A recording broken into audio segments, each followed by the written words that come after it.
அறிவோம். இன்னைக்கு எதை பத்தி உணர்த்திருக்காங்க அப்படின்னா, நம்பிக்கை, ஸ்ரத்தை.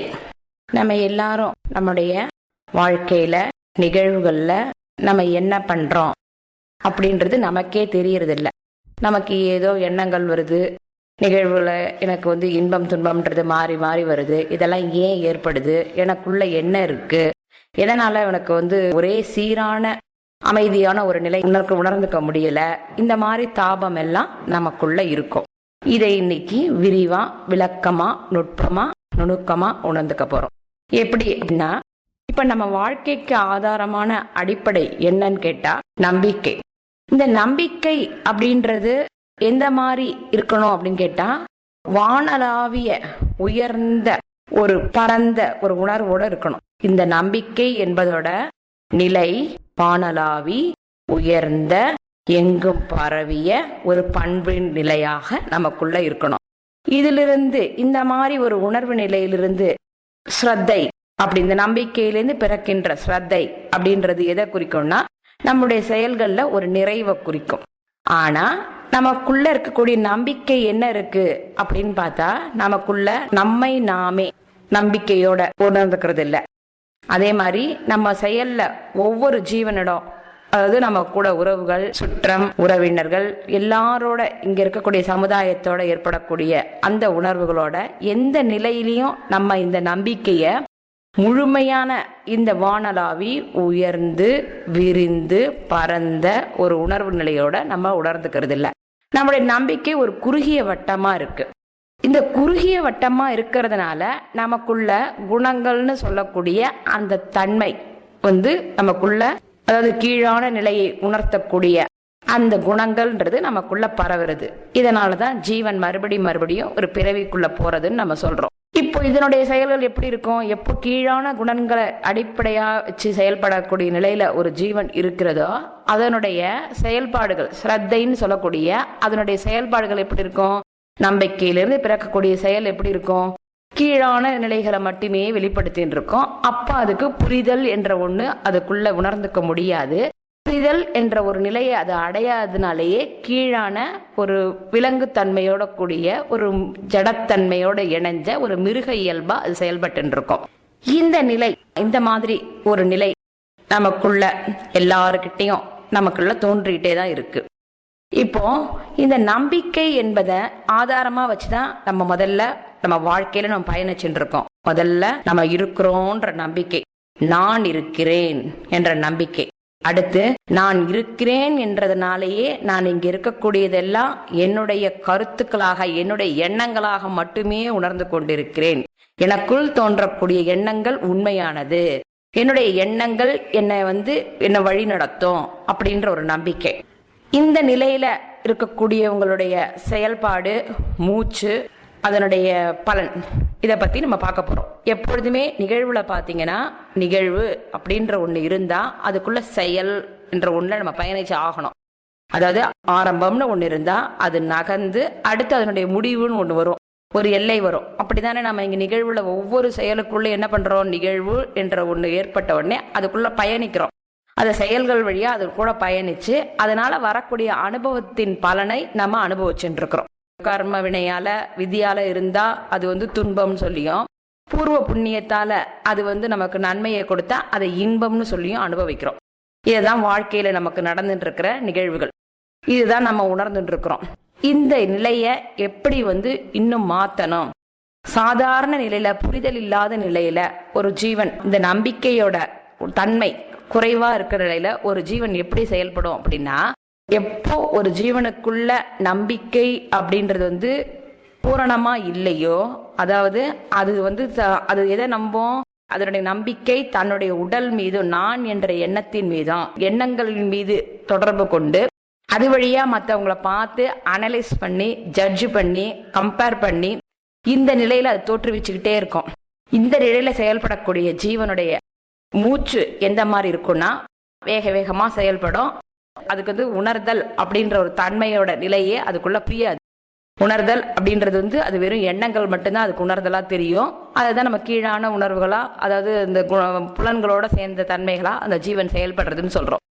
இவங்களுக்கு மணிபூரக சக்கரம் அப்படின்னு சொல்லக்கூடிய இடத்துல அந்த இடத்தின் வழியா வெளியேறக்கூடிய அந்த சுவாசத்தின் உணர்வு பார்த்தீங்கன்னா, சுவாசத்துல அவங்களுக்கு வேக வேகமா உள்ள போயிட்டு வந்துட்டும் வேக வேகமா அது உணர்ச்சிகளை தூண்டிக்கிட்டே இருக்கும். அந்த நிலையிலிருந்து அந்த சக்கரத்தின் வழியா அவங்களுடைய செயல்பாடு. இதை தாண்டி இந்த மாதிரி நிலை இல்லாம ஓரளவுக்கு இதழோட இயங்கக்கூடிய தன்மை எடுத்துட்டு நம்பிக்கைய கடவுள் மீதோ இல்ல குரு மீதோ வச்சு அவங்களுக்கு செயல்படக்கூடிய அந்த ஜீவனுடைய உணர்வு நிலையில எப்படி இருக்கும், மூச்சு நிலை எப்படி இருக்குன்னு கேட்டா, அவங்களுக்கு மூச்சோட இது தொண்டை கிட்டக்க இருக்கக்கூடிய அந்த உள்நாக்குக்கு மேல இருக்கக்கூடிய அந்த இடம் திறந்து திறந்து மூடின்னு இருப்பாங்க. அதனால அவங்களுக்கு நிகழ்வுகள்ல மாறி மாறி விதியும் வினையும் மாறி மாறி செயல்பட்டு இருக்கும். அவங்களால இப்ப நம்பிக்கைய மறுபடியும் நம்பிக்கையோட இருக்கும் பொழுது பூர்வ புண்ணியம்ன்றது வழியா அவங்களுக்கு ஓரளவுக்கு அந்த புரிதலுக்கான அந்த நிலை தென்பட்டாலும் அவங்களுக்கு மறுபடியும் செயலுக்குள்ள வரும்பொழுது செயலுக்குள்ள வரும்பொழுதுனா இவங்களுக்கு குணங்கள் எப்படி இருக்கணும்னா ஒரு நேர்மறையான எண்ணங்களை மட்டுமே தோற்றுவிக்கக்கூடிய ஒரு நிலையில இருக்கக்கூடிய ஜீவன்களா இருப்பாங்க. இந்த ஜீவன்கள் மறுபடியும் இந்த நம்பிக்கையும் ஸ்ரத்தையும் இந்த நம்பிக்கையோட இருக்கும் பொழுது அந்த ஜீவனுடைய செயல்கள்லாம் பூர்வ புண்ணியத்தின் காரணமா, அதாவது சுவாசத்தின் உணர்வு மாற்றம் ஏற்படும் பொழுது, சுவாசத்தின் இயக்கத்துல மாற்றம் ஏற்படும் பொழுது இந்த ஜீவனுக்கு புரிதல் உண்டாகி அடுத்த நிலைக்கான அந்த வாசல் திறக்கப்படும். அடுத்த நிலைக்கான வாசல் எங்க இருக்கு அப்படின்னு கேட்டா, அது உங்களுடைய புருவ மத்தியில இருக்கக்கூடியது உணர்தல் சொல்லலாம், இல்ல உறைவிடம் சொல்லலாம். உறைவிடம் நம்முடைய இருப்பிடம் இல்ல உணர்தல் சக்தியோட நிலை அதெல்லாம் அங்கதான் இருக்கு. இந்த உணர்தல்னு சொல்லக்கூடிய இந்த உறைவிடம் தலைக்கு பின்னாடி பாத்தீங்கன்னா ஒரு வெற்றிடம், அடுத்து தலைக்கு மேல உள்ளிடம், இந்த மாதிரி ஒரு நிலையில இருக்கு. இவங்களுக்கு உள்ளக்குள்ள இந்த நிலையில ஏற்படுறவங்களுக்கு இருக்கக்கூடிய அந்த ஜீவனின் உணர்வுகள் எப்படி இருக்குன்னு கேட்டா, ஆரம்ப நிலையில நம்ம சொன்னோம் இல்லையா, கீழான உணர்ச்சிகளை கொண்டோம், அடுத்து நேர்மறையான எண்ணங்களுக்குள்ள தன்னை செலுத்த முயற்சித்தோம், அடுத்து இதன் பலனாக அந்த ஜீவனுக்குள்ள எப்படி இந்த நிலை படிப்படியா உயர்றது அப்படின்னா, நமக்குள்ள இருக்கக்கூடிய ஒளி சக்தி பாதத்துல போட்ட குண்டுமணி மாதிரி ஒரு ஒளி நமக்குள்ள இருந்துகிட்டே இருக்கு. அந்த ஒளி சக்தி தான், அந்த ஒளியின் உணர்வு தான் நம்மை உணர்த்தி கொண்டே இருக்கிறது. எப்பொழுதும் நமக்குள்ள ஒரு விழிப்புணர்வு நிலையில நம்மை நமக்குள்ள உணர்த்தி கொண்டே இருக்கு. இந்த நிலையில, அதாவது முதல் நிலையில கீழான நிலையில இருக்கிறவங்களுக்கு பாத்தீங்கன்னா இந்த சக்தி அது அசையாம இருக்கும். ஆனா இவங்க மூச்சை வேக வேகமா உபயோகப்படுத்தி, அதாவது இயற்கை உணர்வுகளால தூண்டப்பட்டு இவங்க வேக வேகமா அந்த மூச்சை உபயோகப்படுத்தி அடுத்து இவங்களுக்குரிய இந்த உணர்தல்ன்ற சக்தியை பெறாம முதல் நிலையில இருக்கிறவங்க அவங்க இந்த ஜீவன் தன்னுடைய உடலை விட்டு வெளியேறிடும். இவங்களுக்கு உடலாலையும் துன்பம், மனதாலையும் அதிகப்படியான துன்பம் உருவாகும். அடுத்து பாத்தீங்கன்னா இந்த புரிதலோட இயங்கி நான் இந்த நிலையில, நான் இந்த உடல் இல்லை, நான் இந்த மனம் இல்லை அப்படின்றதுக்குள்ள பிரவேசிக்க முயற்சிக்கின்ற இந்த ஜீவனுடைய செயல்கள் எப்படி இருக்குன்னு கேட்டா, பூர்வ புண்ணியத்தால அவங்களுக்கு நேர்மறையான சிந்தனைகளால அவங்க உண்டாகி, அப்ப அந்த உள்ளுக்குள்ள சொல்றோம் இல்லையா, அந்த பாதரசத்துல போட்ட குண்டுமணி மாதிரி ஒரு ஒளி சக்தி இருக்குன்னு, இந்த ஒளி சக்தி கொஞ்சம் கொஞ்சமா முதல்ல மூலாதாரத்திலிருந்து மேலே எழுந்து அவங்களுக்கு கீழ் நிலையில மட்டுமே செயல்படுத்தக்கூடிய நிலையில இருந்துட்டு இருக்கு. இது கொஞ்சம் கொஞ்சமா மேலேறி தொண்டை கிட்ட வரும்பொழுது பாத்தீங்கன்னா இவங்களுக்கு இந்த நிலையை உணர்த்தி அடுத்த நிலைக்கான அந்த நிலைக்கு கொண்டு போகும். அப்போ இவங்களுடைய மூச்சு ஒரு சீரான ஒரு நிலையில இருக்கும். ரெண்டாவது நிலையில இருக்கிறவங்களுடைய மூச்சு ஒரு சீரான ஒரு இயக்க ஓட்டத்துக்கு இருக்கும். அடுத்து மூன்றாவது நிலைன்னு சொல்லக்கூடிய இந்த நிலையில இருக்கிறவங்களுடைய மூச்சின் சக்தி எப்படி இருக்குன்னு கேட்டா, இதே இந்த ஒளியின் நிலை, இந்த மூச்சின் உணர்வு, இது ஒரு உணர்வு சக்தியா மாறி இது ஒரு உறைவிடத்துக்கு, தன்னுடைய உறைவிடத்துக்கு சென்று இந்த இடத்துல புருவ மத்தியில புள்ளியா அந்த ஒளி இருந்து இது எதை கொடுக்கும் அப்படின்னா, பின்னாடி வெற்றிடம்னு சொல்லக்கூடிய அந்த தன்மையை இவங்களுக்குள்ள எப்பொழுது உணர்ந்துட்டு இருப்பாங்க. அதாவது அவங்களுக்கு உடல் இருக்கும், மனம் இருக்காது, உணர்வு மட்டுமே இருக்கும். இந்த உறைவிடத்துக்குள்ள இந்த ஒளி சக்தி வந்த உடனே, இந்த உணர்வின் தன்மை வெளிப்பட்ட உடனே இவங்களுக்கு பின்னாடி, தலைக்கு பின்னாடி பாத்தீங்கன்னா ஒரு வெற்றிடம். இந்த நிலையில இருக்கிறவங்களுக்கு மூச்சு என்பது ஒரு நீண்ட இடைவெளியோடு கூடிய ஒரு நிலையுடன் ஒரு சின்ன அசைவா மட்டும்தான் அவங்களுக்கு தென்படும். அது மூச்சு ஒரு உணர்வு சக்தியா மாறிடுறதுனால அது உறைவிடத்துல அது ஒரு புள்ளியான ஒரு ஒளித்தன்மைக்கு அது போயிடுறதுனால இவங்களுக்கு அது ஒரு புள்ளியான ஒரு ஒளி சக்தியா மட்டும்தான் அவங்களுக்கு தெரியும். அதாவது அவங்க மனதால எப்பொழுதுமே எதையும் திட்டமிட மாட்டாங்க. அதாவது எல்லாத்தையும் கீழான குணங்களோட செயல்படுற நிலையில இல்லாம ஒரு புரிதலோடு, ஒரு விளக்கத்தோடு, ஒரு தெளிந்த நிலையோடு, ஒரு பூரணமான ஒரு உணர்வு சக்தியா இருக்க அவங்க அந்த நிலையில இருந்துட்டு இருப்பாங்க. இப்போ இதை ஒரு பயிற்சி வழியா பண்ண போறோம். இப்ப சாதாரண நிலையில இருக்கிறவங்களுக்கு இதை முதல்ல அடிப்படையில எதையும் ஆராயாதீங்க, எதையும் குறை கண்டுபிடிக்காதீங்க. நீங்க குறை கண்டுபிடிக்கிறது உங்களுடைய நம்பிக்கையில ஏற்பட்ட ஒரு இழப்பு. அதனால உங்களுடைய ஸ்ரத்தை உங்க செயல்ல பலன் ஏற்படாது. எப்போ உங்களுக்கு நம்பிக்கையில பூரணமான தன்மை உங்களுக்குள்ள இல்லையோ அப்ப உங்களுக்குள்ள செயல்ன்றது முழுமையாகாது.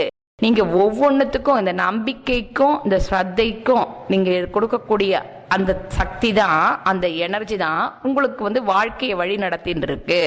உங்களுடைய ஒவ்வொரு செயலிலும் உங்களுடைய நம்பிக்கையும் உங்களுடைய ஸ்ரத்தையும் தான் வெளிப்படுறது.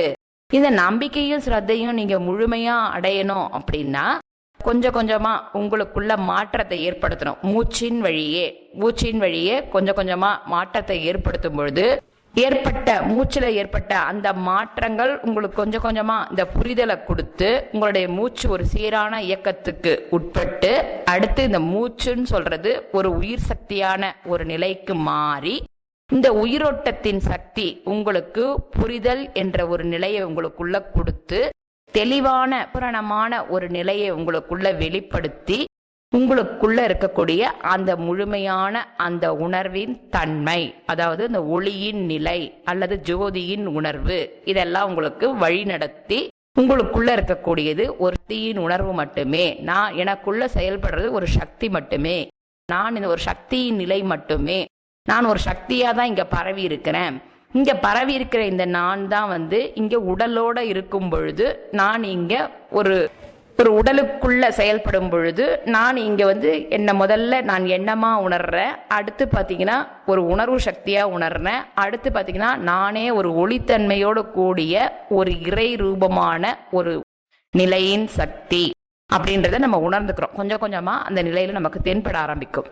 இதை ஒரு பயிற்சி வழியா பண்ணினோம் அப்படின்னா இப்ப இந்த நிலையில இருக்கிறவங்களுக்கு பாத்தீங்கன்னா புருவ மத்தியில புருவ மத்தியிலிருந்து, அதாவது நடுப்புற 2 புருவங்களுக்கும் நடுப்புற தலைக்கு நேர உள்ள அங்கிருந்தும் தலைக்கு பின்னாடியும் ஒரு நேர்கோடு, அடுத்து தலை உச்சியில ஒரு நேர்கோடு. இது என்ன குறிக்குது?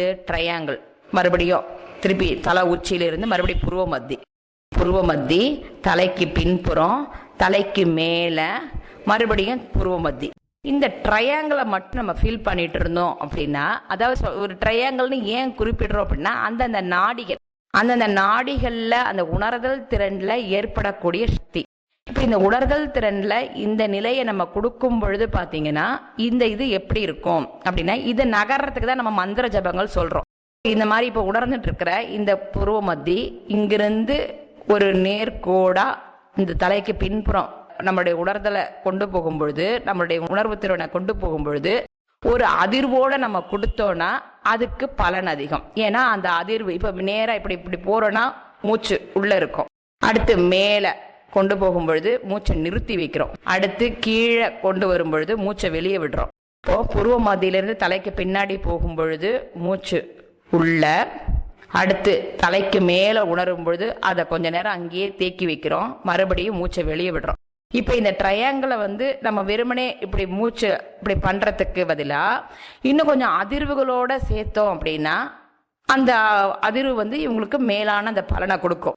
ஏன்னா இவங்க எதை உணர்ந்துகிட்டே அந்த பயிற்சியை செஞ்சுட்டு இருக்காங்களோ அந்த உணர்வு அவங்களுக்குள்ள சித்தியாகும். அவங்களுக்குள்ள அந்த ஒரு எந்த உணர்ந்துட்டு இருக்காங்களோ எந்த வைப்ரேஷனோ அந்த வைப்ரேஷன் அதுக்கு உண்டான தன்மையை இவங்களுக்குள்ள வெளிப்படுத்தும். இப்போ மூச்சுன்றத இதுவரைக்கும் கீழான நிலையில இருக்கும் பொழுது வெறும் அபிப்பிராயங்களுக்காக, எண்ணத்தின் ஓட்டங்களுக்காக கொடுத்த இந்த நிலை மாறி கொஞ்சம் கொஞ்சமா அதே மூச்சு ஒரு உணர்வு சக்தியா மாறி இந்த மூச்சே இன்னும் கொஞ்சம் மேல போகும் பொழுது ஒரு இயக்கத்தின் ஆற்றலாக, அறிவின் வெளிப்பாடாக நமக்குள்ள மலர்றத நம்ம உணர்ந்துக்கலாம். இந்த 3 நிலையிலையும் நமக்கு வந்து இந்த மூச்சு எப்படி நமக்கு ஆரம்ப நிலையில எப்படி மூச்சை எப்படி செயல்படுத்துறோம், அடுத்து இதே மூச்சு தான் நமக்கு எப்படி உணர்வு சக்தியா மாறுறது, இந்த உணர்வு சக்தியா மாறின உடனே இது எப்படி ஒரு ஒளித்தன்மையை அடையுது, உயிரோட்டமான ஒரு ஒளித்தன்மைக்கு மாறுறது. இந்த உயிரோட்டமான ஒளித்தன்மையிலிருந்து என்ன இருக்குன்னு கேட்டா அறிவும் ஆற்றலும். இந்த அறிவும் ஆற்றலும் இணைந்த நிலையை எப்படி இது வெளிப்படுத்துது அப்படின்றதுதான் நமக்கு இங்க கொடுக்கப்பட்டிருக்க வாழ்க்கையில நமக்கு கொடுக்கப்பட்டிருக்கிற ஒரு பயிற்சி. இதுக்காக தான் நமக்கு உடல்ன்ற ஒன்றை கொடுத்து, மூச்சுன்றதை கொடுத்து, உணர்வுன்றதை கொடுத்து, ஒளின்ற ஒரு உயிர் சக்தியை நமக்குள்ள கொடுத்து, இதெல்லாம் நமக்குள்ள செயல்படுத்தின்னு இருக்கிற இயற்கை, காலம், இதெல்லாம் வந்து நமக்குள்ள கொடுத்துருக்காங்க. ஆனா நம்ம இதை எப்படி உபயோகப்படுத்திருக்கிறோம் அப்படின்றத பார்த்தோம்னா நமக்கே புரியும். நம்ம வெறுமனே வந்து மூச்சை வந்து கையில கொடுத்துருக்கிற மிகப்பெரிய ஒரு பொக்கிஷத்தை நம்ம உணராம நம்ம கீழே எப்படி வீசிட்டு போனோம்னா எப்படி இருக்கும், ஒரு பெரிய வைர கொடுத்துருக்காங்க. நம்ம அந்த வைரத்தை வந்து அதுல இருந்து நம்ம எவ்வளவு வேணா நம்ம எடுத்துக்கலாம் அப்படின்றத நம்ம கொடுக்கும் பொழுது நம்ம என்ன பண்றோம், அதை எல்லாத்தையும் கீழே போட்டுட்டே போயிட்டு கடைசியில் ஒண்ணும் இல்லைன்னு சொல்ற மாதிரி இந்த மூச்சுன்னு கொடுக்கப்பட்டிருக்கிற இந்த மூச்சின் நிலை வழியா, இந்த மூச்சின் தன்மை வழியா நமக்குள்ள இருக்கக்கூடிய அந்த நான் என்கிறது என்ன, நான் என்பது என்ன, நான் எப்படி செயல்படணும், எனக்குள்ள இருந்து இந்த அறிவும் ஆற்றலும் எப்படி வெளிவரணும் அப்படின்ற நிலையை நம்ம உணராம மறுபடி கீழான இயக்கங்களுக்கு போய் கீழான உணர்ச்சிகளுடன் சேர்ந்து அது ஒரு தன்மை, அது ஒரு நிலை. ஏன்னா அந்த விதமாக தான் அந்த ஜீவன் படைக்கப்பட்டிருக்கு. அதனால அது கர்ம வினையால இந்த நிலைக்கு உட்படுறது அப்படின்றது நமக்கு புரியும். ஆக இந்த மூச்சுன்ற சக்தியை கொஞ்சம் கொஞ்சமா உணர்வு சக்தியா மாத்தணும். உணர்வு சக்தியா மாத்தணும்னா பயிற்சி தான். பயிற்சிகள் வழியா பண்ணும் பொழுது, மந்திர ஜபங்கள் வழியா பண்ணும் பொழுது இந்த மூச்சின் நிலை கொஞ்சம் கொஞ்சமா, சுவாசம்ன்றது வந்து கீழிருந்து செயல்படக்கூடிய நிலையில இல்லாம கொஞ்சம் கொஞ்சமா மேலேறி, அதாவது உள்ளுக்குள்ள இருக்கக்கூடிய அந்த சக்தி, அந்த ஒளியின் தன்மை, அதுதான் நம்ம சொல்றோம் பாதரசத்துல போட்ட குண்டுமணி மாதிரி ஒண்ணு மேலே ஏறும். அப்படியே அது கொஞ்சம் கொஞ்சமா மேலே ஏறி உங்களுடைய தொண்டையை வந்து அடையும் பொழுது கர்ம வினை விதிக்கான செயல்பாட்டோட அது மாறி அடுத்து அந்த நிலையிலிருந்து புரிதல், வினைக்கும் விதிக்கும் என்ன காரணம்னா புரிதல் இல்லாத ஒரு தன்மை, அந்த புரிதல் இல்லாத ஒரு நிலை மாறி இது விழிப்புணர்வோடு கூடிய உணர்வு திறனான ஒரு சக்தியான ஜீவனாக இது மாறும் பொழுது அடுத்து இது வந்து புருவ மத்தியிலிருந்து உறைவிடம்னு சொல்லக்கூடிய ஒரு இடத்துக்கு வரும் பொழுது இந்த இடத்திலிருந்து அடுத்து அதுக்கு தேவையான உள்ளிடம் என்பதை நோக்கி இது நகர ஆரம்பிக்கிறது. இப்படின்றத உண்மை வந்து நமக்கு புரியும். கொஞ்சம் கொஞ்சமா மூச்சு தான் நமக்கு இந்த செயல்பாடெல்லாம் கொடுத்துட்டு இருக்கு. மூச்சின் வழியா தான் நம்மளுடைய உணர்வுகள் நமக்கு வெளிப்படுத்தப்பட்டு இருக்கு. இந்த உணர்வுகளை நம்ம உணர்ந்துக்காம கீழான உணர்ச்சிகளோட சேர்த்து நம்ம குணங்கள் அடிப்படையில இயங்குறதுனால நமக்கு இதனுடைய மூச்சோட தன்மை நமக்கு புரியல. எப்பொழுதுமே ஒரு நிகழ்வு அப்படி, அதாவது ஒரு செயல் அப்படி இருந்தா செயலிருந்து அதனோட செயலுக்குள்ள இருக்கக்கூடிய அந்த வெளிப்பாடு, அந்த செயலோட வெளிப்பாடு அடுத்து அந்த செயலுடைய பலன் அப்படின்றது வந்து நமக்கு எப்ப கிடைக்கும்னா அந்த செயலை முழுமையா உணரும் பொழுதுதான் கிடைக்கும். அப்ப நமக்கு நாமே உள்ளுக்குள்ள அமைதியா தியானம் பண்ணும் பொழுது பாத்தீங்கன்னா இந்த மூச்சு நிலை வழியா நம்ம உணரக்கூடிய திறன், சொல்லக்கூடிய உணர்தல் திறன்ல சக்தி பெருகி நமக்குள்ள இருந்த புரிதல்ன்றது நல்லாவே உணர முடியும். அதுக்குதான் நம்ம தியானம் பண்ணணும்னு சொல்றோம். அமைதியா இருக்கணும் அப்படின்னா என்ன, வெற்றிடத்தை நோக்கி நகரணும். வெற்றிடம் எங்க இருக்கு, தலைக்கு பின்னாடி. தலைக்கு பின்னாடி இருந்து நம்ம உணர்ந்து ஒரு செயல் இங்க நடக்கும் பொழுது உடனே நம்ம எமோஷன் ஆகிறோம்னா எதுக்கு, எப்படி எமோஷன் ஏற்படுறது அப்படின்னா தொண்டைக்கிட்ட இருந்து, முதல்ல தொண்டைக்கிட்ட இருந்து அந்த உள்நாக்கு மேல இருந்து அந்த அசைவு கொஞ்சம் அப்படி திறந்தோன்னா எப்படி இருக்கும், அந்த மாதிரி அது வழியா தான் நமக்கு எண்ணங்கள் என்ற ஒண்ணு நமக்குள்ள இயக்கி அது வழியா உணர்ச்சிகள் என்ற போராடி நம்ம வந்து எழுந்துட்டு இருக்கோம். இந்த நிலை இல்லாம தொண்டைக்கிட்ட இருந்து இந்த உள்நாக்கு வழியா செயல்படுற அந்த நிலையை கட்டுப்படுத்தி, அதாவது இயற்கையின் அசைவு இந்த வழியா தானே இயற்கை வந்து விதி வினை என்ற ஒன்றை வச்சு ஒரு ஜீவனை செயல்படுத்த முடியும். அந்த நிலை இல்லாம அதை மூச்சை உள்ள அடக்கி இந்த நிலை கொண்டு வரணும்னா இந்த தொண்டை கிட்டக்க இந்த அசைவு வந்து திறக்காம, அசைவு மறுபடியும் திறந்து மூடின்றது இல்லாம இதை அப்படியே நிறுத்தணும். அப்படின்னா என்ன பண்ணணும், அந்த இயற்கை உணர்வை கட்டுப்படுத்தக்கூடிய சக்தி நம்மகிட்ட இருக்கணும். மூச்சு எப்படி இருக்கணும், மூச்சுன்றது வந்து ஒரு சீரான ஓட்டமா இருக்கணும். சீரான ஓட்டமா இருந்து மூச்சுன்றது வந்து ஒரு உணர்தல் அப்படின்ற ஒரு சக்திக்கு மாறிடணும். உணர்வுன்னு சொல்லக்கூடிய அந்த தன்மைக்கு அந்த மூச்சு மாறணும். உணர்ந்துட்டு இருக்கிறது மட்டும்தான் தெரியணும். அடுத்து அதனுடைய அசைவு வந்து வேகமா இருக்காது. இயற்கை உணர்வுன்றது கட்டுப்படுத்தப்படும். எப்போ இயற்கைன்றது கட்டுப்படுத்தப்படுதோ நமக்குள்ள அசைவோட தன்மை நிறுத்தப்படுறதோ அடுத்து அசைவிலிருந்து பெறக்கூடிய அசைவு நிறுத்தின உடனே பெறக்கூடிய அந்த உணர்தல்ன்ற சக்தியிலிருந்து புரிதல் என்ற ஒரு நிலை வந்து நமக்குள்ள வெளிப்பட ஆரம்பிக்கும். அந்த வெளிப்படும் பொழுது ஏற்படக்கூடிய அந்த பூரணமான அந்த நிலையிலிருந்து இந்த பயிற்சி செய்யும் பொழுது பாத்தீங்கன்னா அப்போ அதனுடைய வெளிப்பாடு வந்து அறிவும் ஆற்றலும் இணைந்த ஒரு வெளிப்பாடா இருக்கும். அந்த நிலையில ஒரு ஜீவன் செயல்படும் பொழுது பாத்தீங்கன்னா அதுக்கு வந்து எல்லாமே புரியும். இந்த மாதிரி ஒரு நிலைக்குள்ள உணர்தல் திறனிலிருந்து முழுமையான அந்த ஒளி புரிதலோட கூடிய அந்த விழிப்புணர்வு தன்மைக்கு இந்த ஜீவன் மாறும் பொழுது அதுக்கு காலத்துல நடக்கக்கூடியதும் இயற்கையால உண்டாக்கக்கூடிய உணர்வுகளும் எல்லாம் இந்த ஜீவனால உணர்ந்துக்க முடியும். இவங்களுக்கு அதை வந்து வெளிப்படுத்த முடியும். இயற்கை உணர்வுகள் கொடுக்கக்கூடிய தாக்கங்கள்ல இருந்து எதனால ஏற்படுறது, எதனால வந்து ஒரு ஜீவன் வந்து ஒரு விதிக்கும் வினைக்கும் உட்பட்டு தன்னை வந்து ஒரு குறுகிய வட்டத்துக்குள்ள ஏன் வச்சுக்கப்படுது, அப்ப அதுக்குள்ள எங்க மாற்றத்தை கொடுக்கணும், அந்த ஜீவனுக்கு என்ன பண்ணணும் அப்படின்றது புரிய ஆரம்பிக்கும். ஆக நமக்குள்ள இருக்கக்கூடிய சக்தி நிலையோட மாற்றங்கள் தான் இதெல்லாம் வெளிப்பாடுகளா இங்க இருக்கு. இந்த நம்பிக்கையும் ஸ்ரத்தையும் நமக்குள்ள எப்படி இருக்கணும்னு கேட்டா, இந்த வானலாவி உயர்ந்து நிற்கிற விருந்து பறந்து இருக்கிற இந்த இடத்துல நம்பிக்கை, இந்த நம்பிக்கை இந்த மாதிரி ஒரு நம்பிக்கை இருக்கும் பொழுது உங்களுடைய ஸ்ரத்தைன்னு இந்த நம்பிக்கையிலிருந்து பிறக்கக்கூடிய செயல்கள் ஒரு முழுமையான ஒரு நிறைவுத்தன்மையை நோக்கி இருக்கும். அப்படி இல்லாம நம்ம நம்பிக்கையை நான் என்ற எண்ணத்தின் மீது வச்சு என்னுடைய எண்ணங்கள் சரி, நான் நினைக்கின்ற என்னுடைய எண்ணங்கள் சரி, நான் வந்து இந்த உடம்பு தான், நான் வந்து இந்த மனதின் என்னுடைய எண்ணங்கள் வழியே செயல்படக்கூடிய ஒரு ஜீவன் தான் நம்மளை மறுபடியும் நம்ம குறுக்கிக்கும் பொழுது ஸ்ரத்தைன்னு சொல்லக்கூடிய உங்களோட நம்பிக்கையிலிருந்து பிறக்கக்கூடிய அந்த வெளிப்பாட்டான சக்தி செயல்பாட்டின் நிலை வந்து பூரணமா இருக்காது. மறுபடியும் இந்த ஜீவனுக்கு புரிதல் இல்லாம தன்னைத்தானே நொந்துகிட்டு மறுபடியும் உடலாலையும் மனதாலையும் துன்பங்களை அனுபவிச்சு மறுபடியும் இந்த ஜீவன் பிறவுக்கு போகும். இந்த நிலை மாறணும். இந்த நிலை மாறணும்னா நம்பிக்கைன்றதும் ஸ்ரத்தைன்றதும், அதனாலதான் உங்களை நீங்க நம்பல முடியலன்றதுக்காக தான் இறைவன் என்ற ஒன்றை நம்ம கொடுத்துருக்காங்க. இறைவன் என்ற ஒரு சக்தியின் மீது நீங்க நம்பிக்கை வைங்க. நேரடியா உள்ளுக்குள்ள இருக்கக்கூடிய இந்த ஒளியின் சக்தியை மூச்சின் வழியே செயல்படக்கூடிய இந்த உணர்வுகளை நமக்கு வெளிப்படுத்தணும். அப்படின்னா நமக்கு என்னதான் சொன்னாலும் நமக்கு புரியலன்றதுக்காக தான் வெளியில கோயில்ல இந்த மாதிரி கடவுள் இறைவன் இருக்காங்க. அப்போ உங்களுடைய நம்பிக்கை அதுல முழுமையா இருக்கும் பொழுது, அந்த நிலையில உங்களுடைய முழு செயல்பாடு இருக்கும் பொழுது பாத்தீங்கன்னா நம்பிக்கையோட நீங்க செயல்படும் பொழுது பாத்தீங்கன்னா உங்க எப்போ நானுன்றதோட தன்மை குறைய ஆரம்பிச்சிடும். ஏன்னா நமக்கு மேல ஒரு சக்தி இருக்குன்னு நம்புறோம். அந்த நம்பிக்கையோட அதை அடியெடுத்து வைக்கும் பொழுது அந்த நம்பிக்கையின் பலன் அதுதான் ஸ்ரத்தை. அந்த செயல்பாடு எப்போ அந்த இறைவன் மேல நம்பிக்கை வச்சு நம்மளுடைய ஸ்ரத்தை நம்மளுடைய செயல்பாடு இருக்குதோ அது வந்து நிச்சயமா ஒரு நல்ல ஒரு நிலைக்கு நம்மளுக்குள்ள இருந்து மாற்றத்தை ஏற்படுத்தும். நமக்கு நிகழ்வுகளையும் ஒரு புரிதலோட இயங்கக்கூடிய ஒரு அமைதியான ஒரு நிலையை நமக்கு உண்டு பண்ணி ஒரு ஜீவனை மேலேறக்கூடிய ஒரு தன்மைக்கு மேல உயர்த்தும். இந்த நம்பிக்கையும் ஸ்ரத்தையும் நமக்கு யார் பூரணமா நமக்கு கொடுப்பாங்கன்னு கேட்டா குரு மட்டும்தான்.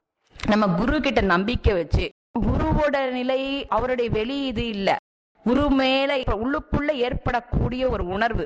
குருன்னு சொன்ன உடனே அந்த குரு உள்ளுக்குள்ள ஏற்படுத்தக்கூடிய ஒரு உணர்வு, அந்த உணர்வு பூரணமா இருக்கும் பொழுது அந்த இடம் தான் நம்பிக்கை. இப்ப வந்து எல்லாரையும் ஒருத்தருக்கு ஒருத்தர் உணர்ந்துக்கும் பொழுது, ஒவ்வொரு ஜீவனையும் உணர்ந்துக்கும் போது பாத்தீங்கன்னா அவங்களுடைய செயல்பாடு வழியா உணர்ந்துக்கிறோம். நான் என்ற எண்ணத்துல இருக்கிறதுனால நம்ம ஒவ்வொரு ஜீவனையும் செயல்பாட்டு வழியா உணரும் பொழுது அபிப்பிராயங்களும் நமக்கு வந்து அவங்கள பத்தின ஒரு ஜட்ஜ்மெண்ட் கம்பாரிசன் இதுதான் நமக்கு தெரியுது. இதனாலதான் நமக்கு வாழ்க்கை குழப்பமா இருக்கு. இப்ப இந்த இடத்துல நம்ம நம்பிக்கைன்றத நம்மளோட இது இல்லாம குரு மேல வச்சு, குரு இருக்காரு எனக்குள்ள குரு செயல்படுத்துறாருன்ற நம்பிக்கையோடு நம்ம பார்க்கும் பொழுது நம்ம ஒவ்வொரு ஜீவனையும் பார்க்கும்போது பாத்தீங்கன்னா நமக்குள்ள இருக்கக்கூடிய சக்தி தான் எல்லா ஜீவனுக்குள்ளேயும் இருக்கு, குரு தான் இதை வழி நடத்துறார் அப்படின்ற ஒரு நிலையில நம்ம செயல்படும் பொழுது பாத்தீங்கன்னா அப்ப நம்மளுடைய செயல்பாடுகள்ல நமக்கு வந்து ஒரு வெளிச்சம் தெரியும். புரிதல் அப்படின்ற ஒரு நிலை நமக்குள்ள உருவாகும் பொழுது பாத்தீங்கன்னா உள்ளுக்குள்ள இருக்கக்கூடிய உள்நோக்கிய பயணத்துல உங்களுக்குள்ள செயல்படக்கூடிய சக்தி எது, மூச்சு எப்படி இருக்கு, மூச்சு நிலைக்கேற்ப உங்களுடைய செயல்பாடு, மூச்சு தான் உங்களுக்கு வந்து உங்களுக்கு காலத்தையே இயற்கையை நிர்ணயிக்குது. இந்த காலத்தையும் இயற்கையும் நீங்க கொடுக்குற இந்த மூச்சை வந்து நீங்க எப்படி உபயோகப்படுத்தணும், இந்த அறிவெல்லாம் உங்களுக்கு வெளிப்படும். இப்ப பாபாஜி இருக்காங்கன்னா பாபாஜியை நம்ம உணர்ந்துக்கும் பொழுது நம்ம பாபாஜிய அந்த முழு உணர்வு சக்தியா, என்னோட இது நீங்க எதுவுமே இல்லை, எல்லாமே அவருடைய இது, பாபாஜியோட சங்கல்பத்தால அவருடைய அனுகிரகத்தால் நடத்தப்படுறதுன்ற ஒரே ஒரு அந்த நம்பிக்கையான அந்த எண்ணம் மட்டுமே போதுமானது. அந்த எண்ணத்தோட நம்ம செயல்படும் பொழுது பாத்தீங்கன்னா நம்முடைய ஸ்ரத்தை நம்மளோட அடுத்த நம்ம நிகழ்வுல நம்மளுடைய செயல்பாடுகள் அனைத்தும் பாத்தீங்கன்னா நம்மளுடையதா இருக்காது, பாபாஜி வழியா அவருடைய உணர்வுகள் வழியா நமக்கு கொடுக்கப்பட்டு அது இங்கு வெளிப்படுத்தப்படும். இதுதான் நமக்குள்ள இருக்கிறது. மறுபடியும் என்னன்னு கேட்டா முதல்ல நம்மளுடைய உணரும் பொழுது உடலாவும் மனதாவும் உணராம, அதாவது நான் என்ற எண்ணத்தோட உணராம மறுபடியும் நம்ம திருப்பி குரு இருக்கார், பாபாஜி இருக்கார், பாபாஜியோட உணர்வுகள் நம்மளை வழி நடத்தும் அப்படின்ற நம்பிக்கையோடு நம்ம போகும்பொழுது பாத்தீங்கன்னா நமக்கு உள்ள இருந்து நமக்கு இந்த உணர்வுகள்லாம் உணர்த்தப்படும். தியானம்ன்றது வெறும் அமைதியான நிலை மட்டும் இல்ல, ஒரு புரிதலோட நமக்கு விழிப்புணர்வு கொடுத்து நமக்குள்ள இயங்கக்கூடிய ஒரு சக்தியோட நிலைக்குள்ள நம்மளும் இருக்கிறோம் அப்படின்ற ஒரு நிலை. இந்த கொஞ்சம் கொஞ்சமா அந்த புரிதல், விழிப்புணர்வு தன்மை நமக்குள்ள இருந்து வெளிப்பட ஆரம்பிக்கும். இதுதான் இங்க செயல்பாடுன்றது புரியும்.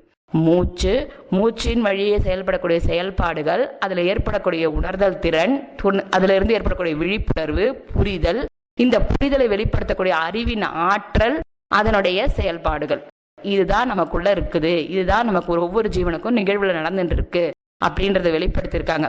அதனால எல்லாருக்கும் முழுமையா எல்லாருக்கும் இந்த நிலை கிடைச்சு ஒவ்வொரு ஜீவனும் தனக்குள்ள இருக்கக்கூடிய மாபெரும் சக்தியான அந்த மூச்சை உபயோகப்படுத்தி ஒவ்வொருத்தரும் இந்த பலனை அடையணும். நிச்சயமா எல்லாருக்கும் அது கிடைக்கும்.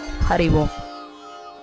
யத்ர யத்ர ரகுநாத கீர்த்தனம் தத்ர தத்ர கிருதமஸ்தகாஞ்சலிம் பாஷ்பவாரி பரிபூர்ணலோச்சனம் மாருதிம் நமத ராட்சசாந்தகம் ஆஞ்சநேயமதி பாடலானனம் காஞ்சனாத்ரி கமனீய விக்கிரகம் பாரிஜாத தருமூலவாசினம் பாவயாமி பவமானநந்தனம்.